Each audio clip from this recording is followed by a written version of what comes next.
Bonjour.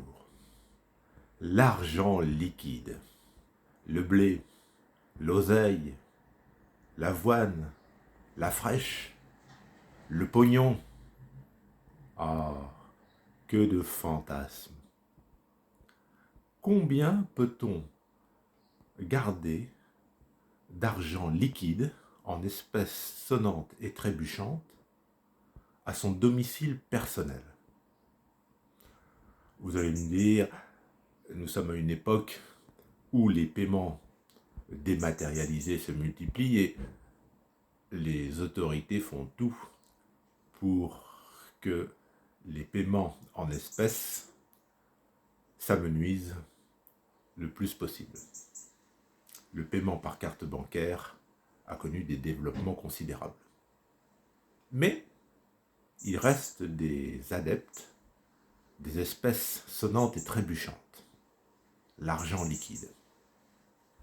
Combien peut-on en garder à son domicile? Y a-t-il une limite? Eh bien non, il n'y a pas de limite. On peut garder à son domicile, légalement, autant d'espèces que l'on veut. Plusieurs centaines, plusieurs milliers d'euros, ou même plusieurs millions d'euros, si on en dispose. Est-ce prudent? C'est très relatif. Avoir des milliers d'euros ou des millions d'espèces chez soi, c'est s'exposer bien évidemment à un risque de cambriolage ou d'incendie. Mais attention, l'usage de l'argent liquide est réglementé.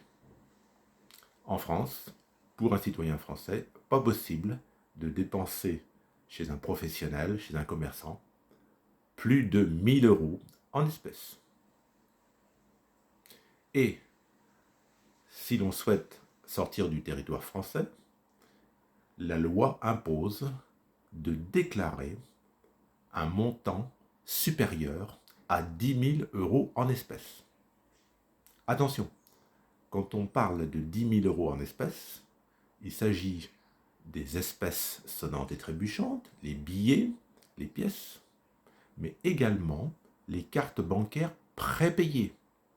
Et oui, également des pièces d'or. Si vous quittez le territoire avec des Napoléons dans votre poche, eh bien à la douane, si on vous contrôle, eh bien on calculera la valeur de ces Napoléons qui compteront comme espèces et s'ajouteront à vos billets et pièces.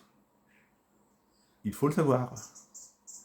Donc, détenir chez soi des espèces sonnantes et trébuchantes, pour le moment, c'est légal, sans aucun montant, mais il y a des règles qui sont contraignantes. Je l'ai évoqué, le paiement chez les commerçants, la sortie du territoire. Et puis, si vous vous présentez à votre guichet de banque, parce que bon, vous avez décidé que non, finalement, avoir 50 000 euros en espèces chez vous, c'est pas prudent. Je pense que l'agent de la banque va vous demander des justificatifs sur la provenance de ces fonds. Donc pour le moment, l'argent liquide chez soi, c'est encore la liberté totale, mais on voit bien que la réglementation vise à limiter la circulation et l'usage des espèces. C'était une petite vidéo. N'hésitez pas surtout à mettre votre commentaire sur votre usage de l'argent liquide, sur votre ressenti vis-à-vis de l'argent liquide. Animez le débat. Merci. Bonne journée.